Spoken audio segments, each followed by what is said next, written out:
à prendre part à la cérémonie officielle d'ouverture d'un séminaire international sur le respect des droits humains à l'épreuve des migrations internationales dans le monde. Je voudrais à cette occasion remercier très chaleureusement mon aîné, Maître Alioune Badara Cissé, médiateur de la République du Sénégal, d'avoir bien voulu m'associer à la réflexion d'une problématique bien de notre temps et qui interpelle nos États. Je tiens très chaleureusement, Maître, au nom du ministre des Affaires étrangères et des Sénégalais de l'extérieur et en mon nom personnel, à souhaiter la bienvenue à vos illustres homologues et invités. La diversité des pays représentés aujourd'hui renseigne à souhait de la qualité et de l'importance de la coopération que vos structures respectives entretiennent, mais surtout de l'importance et de la sensibilité du sujet qui vous réunit. Je sais que vous partagez avec les gouvernements de vos pays respectifs le souci de voir mis en place des cadres harmonisés de flux migratoires légaux où les femmes et hommes trouvent leur place et leur dignité dans toute leur plénitude.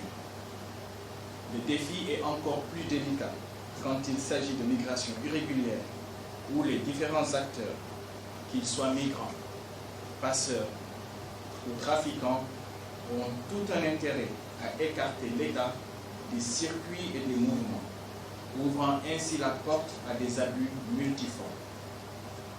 L'on peut s'accorder sur un constat.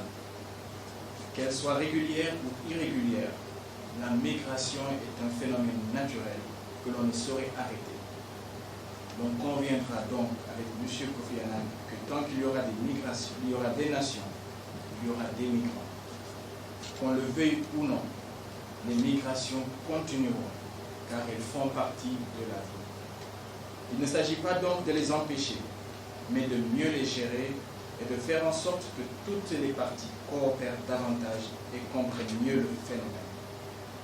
Les migrations ne sont pas un jeu à somme nulle. C'est un jeu où il pourrait n'y avoir que des gagnants. C'est donc tout l'intérêt de votre séminaire qui veut interroger le respect des droits humains à la lumière des migrations internationales. En d'autres termes, votre thématique provoque la réflexion dans le sens de la protection des migrants. Et à cet égard, le lien entre migration et travail est vite établi. Les statistiques montrent que 3% de la population mondiale vivent en dehors de leur pays d'origine. Cette masse critique de personnes ne peut être ignorée et il devient urgent, dans le cadre de la gouvernance de la migration, de déceler les atteintes à leurs droits fondamentaux et de les protéger. Dès lors, le pacte mondial pour des migrations sûres, ordonnées et régulières doit être la base à partir de laquelle nous devons non seulement repenser la coopération dans la gestion des flux migratoires, mais également prendre en charge de façon adéquate les migrants dans les pays de transit et d'accueil. Cette gouvernance de la migration, à l'aune des droits humains, doit se décliner au niveau national, régional et continental pour éviter de davantage fragiliser une frange de la population qui l'est déjà. S'il est admis que la migration peut être une expérience enrichissante quand elle est bien organisée, il faut comprendre également que certains migrants sont forcés de se déplacer pour des raisons délicates et complexes. Ils se retrouvent donc vulnérables, victimes de trafic de toutes sortes s'ils ne sont pas exploités, voire surexploités dans leur milieu de travail. Les migrants en situation irrégulière, marginalisés, souffrent également de la violation de leurs libertés fondamentales.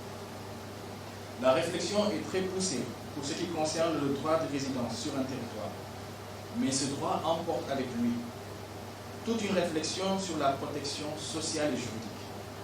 Le migrant, qu'il soit régulier ou irrégulier, n'est pas un sous-homme. Il demeure un être sacré qui ne doit pas être soumis au fait de la privation arbitraire de ses droits civils, économiques, sociaux, politiques, encore moins à la torture.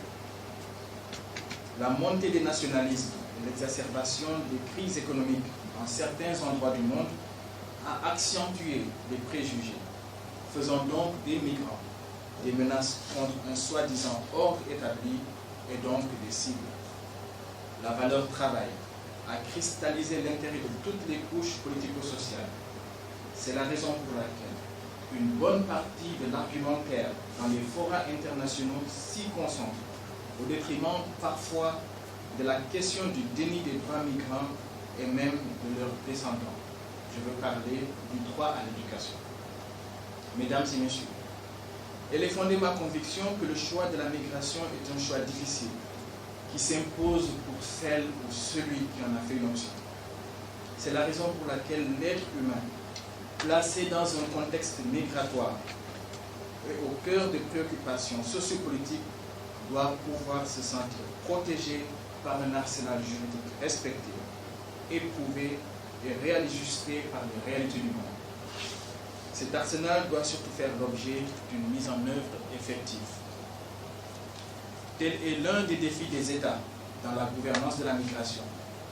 Et à ce sujet, la contribution des médiateurs ne sera pas de trop.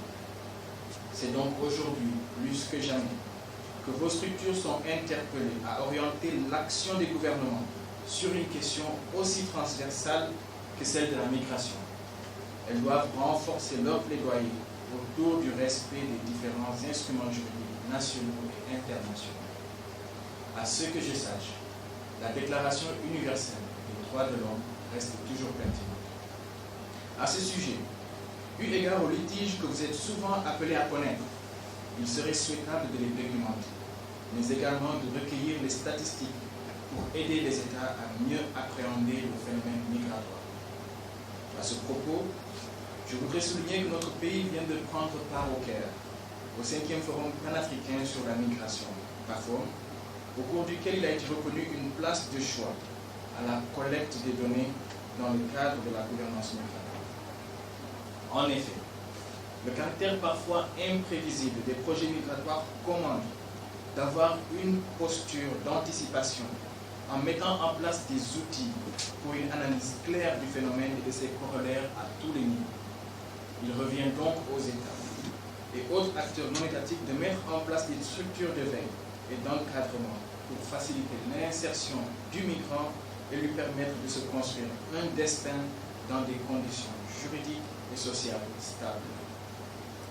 Qu'il me soit permis à ce stade de souhaiter un plein succès à vos travaux, en espérant que vos conclusions orienteront davantage nos États dans une meilleure prise en charge de la question de la protection des migrants. Il me plaît également de déclarer ouvert ce séminaire. Je vous remercie de votre bien aimable attention.